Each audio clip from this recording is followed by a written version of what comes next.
Welcome to Deleted Saves. On this episode, Resident Evil 2 Remake on PS4. 20 years. It had been 20 years since that small Midwestern town of Raccoon City had fallen to the ravening hordes of the undead. It was then, in 2015, that Capcom, through a translated video featuring producer Yoshiaki Hirabayashi, wearing a shirt proclaiming, "We do it," and after years of fan request, announced that we would once again return to that doomed burg when RE2 would receive the full remake treatment. So how did it do, and did we survive? Let's find out with 2019's Resident Evil 2 Remake. Now, I should warn you, dear listener, I'm a huge fan of the original game. And I did promise in my review of the original game so long ago that we would get here. Ta-da! Here we are. It may be my all-time favorite game, for how many times I played it over and over again. But of course, as time and consoles moved on, the copy of that game was sold along with the console upon which I played it to fund a new console generation and pay bills. So RE2 Original Recipe had to be filed away in the archives of my memories, along with so many other games that brought me joy. That is just a fact of life. But as time moved on and generations changed, many who were there in the day and those who came after wanted to see many games brought back with modern controls and a fresh coat of paint. We still do. So when Capcom remade the first Resident Evil, originally released in 1996, on the GameCube in 2002, many figured that Resident Evil 2 would soon be on the way as a remake. But that didn't happen. Capcom was too busy with Resident Evil 4, then 5, then 6, and so on. With every year that followed, hopes dimmed for an RE2 remake. But after Shinji Mikami departed to form Tango Gameworks, and decades of pushing by Hideki Kamiya, director of the original game, to make the remake RE2 go forward, here we are. Updates to fit with a more modern Resident Evil style, as well as modern action and horror game styles, especially in the wake of Resident Evil 4, would have to be made, of course. There would also be changes to the plot, pacing, atmosphere, and character designs, bringing the main players up from low polygon models to basing so many of the characters and models and those with model good looks. Really Hollywooding up this shit in here, Capcom. I kid. It is just how the industry works. Pretty people sell things and we buy them. I have reviewed the original on this show before, and those interested can go back to the show archive and listen to it. Please do. I'm quite pleased with that episode. But to get everyone on the same page, I'll briefly recap the plot here. So, in 1998, a few months after the Raccoon City STARS Alpha team came back from an overnight rescue mission into the Arklay Mountains to find and recover their Beta team, or B team, after they fell into radio silence, only a bare handful of survivors returned screaming about monsters and zombies in a deserted mansion no one knew existed in the hills above the city, and that Umbrella, the massive multinational pharmaceutical company, was at the core of it all. Umbrella turned all of its employees into zombies, and that the STARS commanding officer, Albert Wesker, was actually an Umbrella employee who was filming the team's fight for survival for live battle footage. Well, when they tried to take these accusations into a town where more than 50% of the city works for Umbrella, either overtly or covertly, you can guess that the survivors were shut down quickly. But you see, in the background, a certain scientist named William Birkin, the head of viral development at Umbrella's Raccoon City division, and his wife Annette, had been ingesting the T virus into the G virus, making it hardier and more virulent. But very stupidly, decides to take and steal it for himself and hold his bosses for ransom with it. Needless to say, a company that has no qualms about creating a viral weapon of war also has no qualms about having a lethal mercenary force on staff, which they send to take the G-Virus back.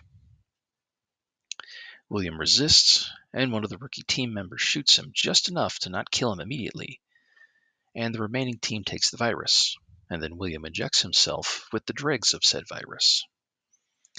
From this point, shit goes down, where William is mutating out of control, the virus gets loose in the city itself thanks to rats, and within a week a city of 10,000 plus citizens is reduced to a handful of desperate survivors trying to get out of the city, or hoping for rescue as the hordes of flesh-munching undead that used to be their family, friends, and neighbors stalk the streets. Civil order and armed response has failed, and Umbrella will do anything to cover its tracks. Okay, how's that for a plot wrap-up? Into this mix, we get our two playable characters, rookie cop Leanne S. Kennedy, and Claire Redfield, sister of the survivor of the first RE game, Chris Redfield. Now, from this point, I will be referencing everything from the remake standpoint, not the original. I'll come back to that later. Before we meet Leon and Claire, we get to see an incident that is inciting.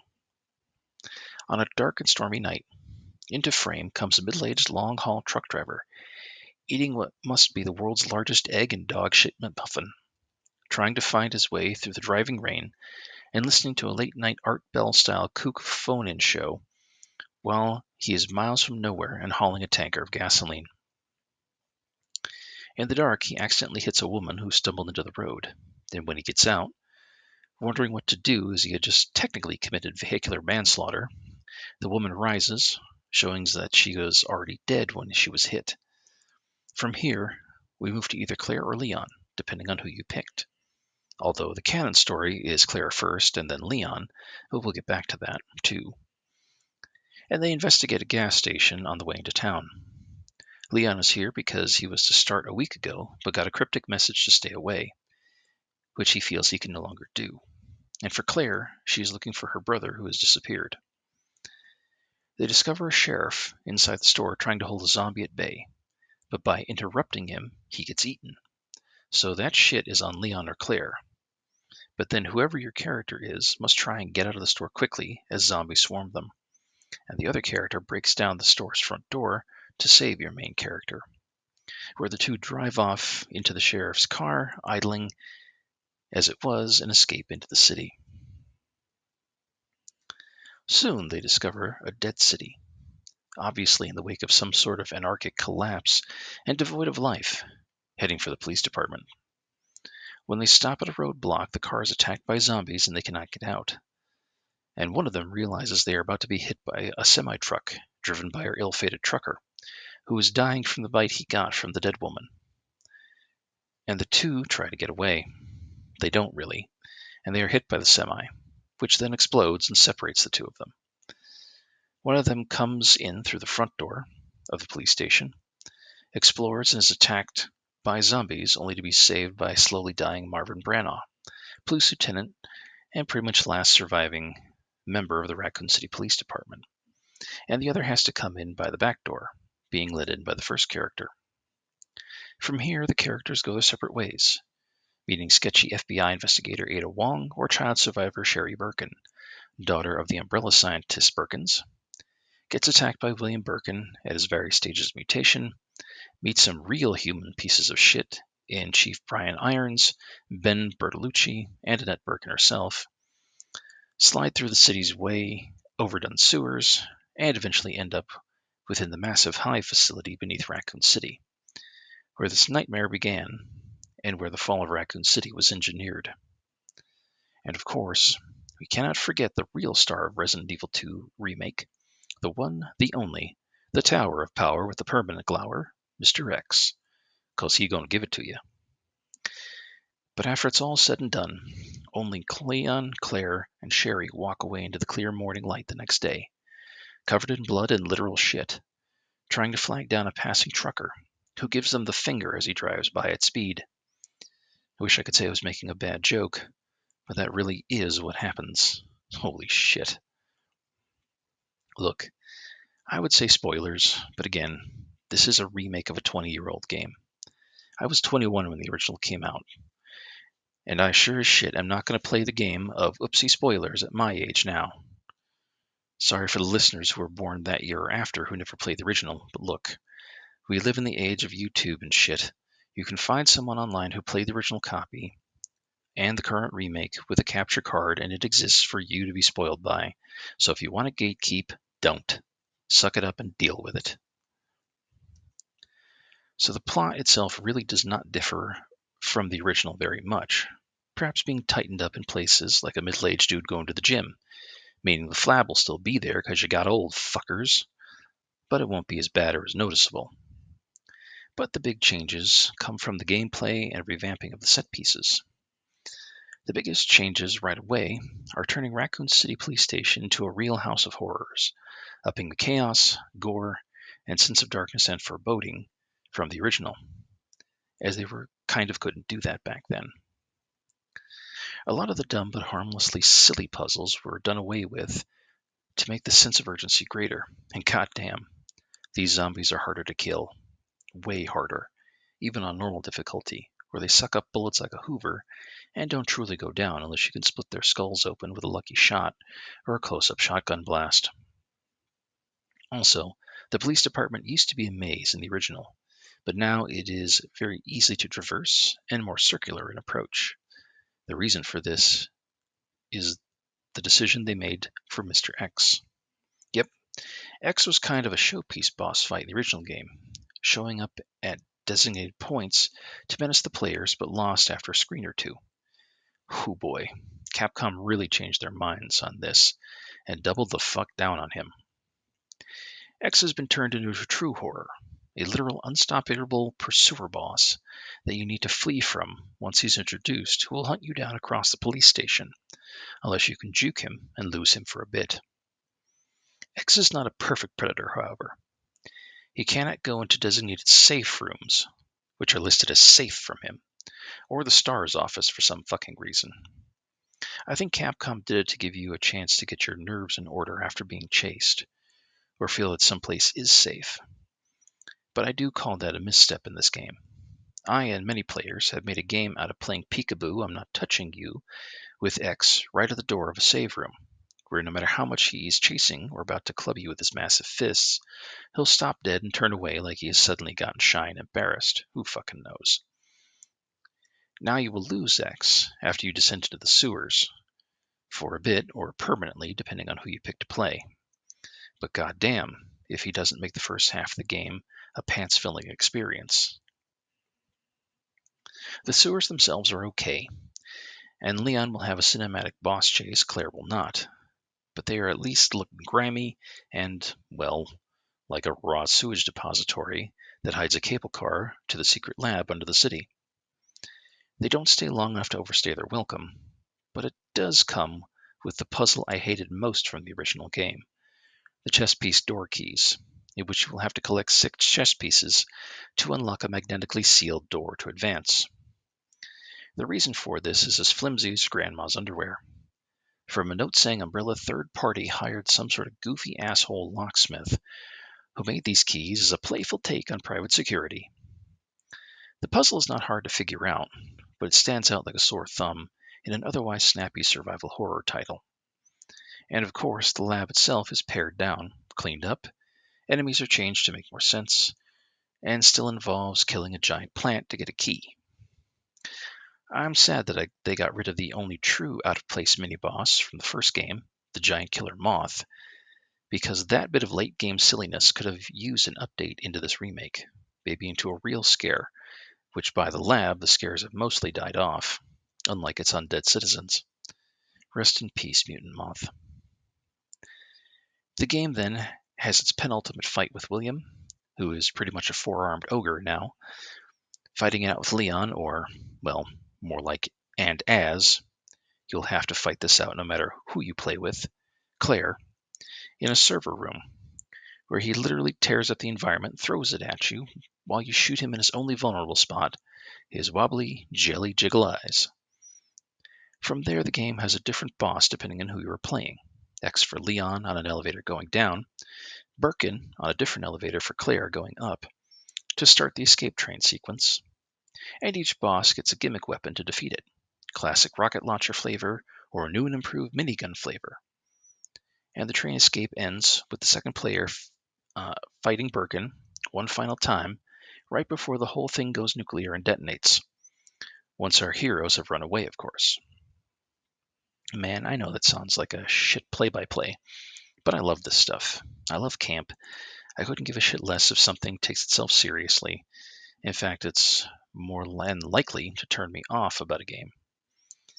We don't come to Resident Evil for the story, but honestly, Capcom really did me and the fans of this ridiculous series proud. Not just in revamping of how Resident Evil 2 Remake plays, but in some good quality of life updates. Making it an over-the-shoulder claustrophobic experience, much like its own Resident Evil 4 and all the games that took inspiration from it, and both Leon and Claire finding multiple hip pouches to expand their inventory over time rather than locking the characters into a 6-slot inventory screen, is a great help and makes the versatility of the game huge. There are new guns to play with depending on who you are, from the simple 9mm to the shotgun and magnum combo to different 9mm guns, laser sights, a .45 Colt, both 1911 brand and honest-to-Christ Wild West revolver, Claire's grenade launcher, Leon's upgradable magnum shotgun, and 10-inch 50 caliber barrel, both so American we all jizzed red, white, and blue afterward. See your doctor if this actually happens to you, kids. And a Mac 11 submachine gun, as well as flashbangs and grenades. Unfortunately, Claire's hunting crossbow didn't make the cut this time around, but there's always Code Veronica Remake. Fuck, who am I kidding? Even I couldn't take that seriously. It's just so slick and smooth of a game that, yeah, the original is still there to be played and you can play both without either overlapping each other. But the quality of life upgrades just give Remake an edge that only the thickest of skulls could not accept. Plus, there are escape weapons, first introduced in Resident Evil 1 Remake back in 2002, that can help you if you get grabbed, but do not get in the way. I could gush, but let's go on. Yes, sadly you do essentially replay the same areas and boss fights on both campaigns, which could have been done differently, but I get it. There were only so many assets to go around, and I don't think it is too egregious unless you have a particularly nasty thorn and hot sauce covered stick up your ass. What did the critics, that group of flaccid, useless hangers-on in the entertainment industry, think of the remake? Well, holy shit. They fell all over themselves to give this game 9 out of 10 scores. Some did point out the flaws, but overall consensus was similar to mine. Not perfect, but that hardly matters. It was overall an excellent remake.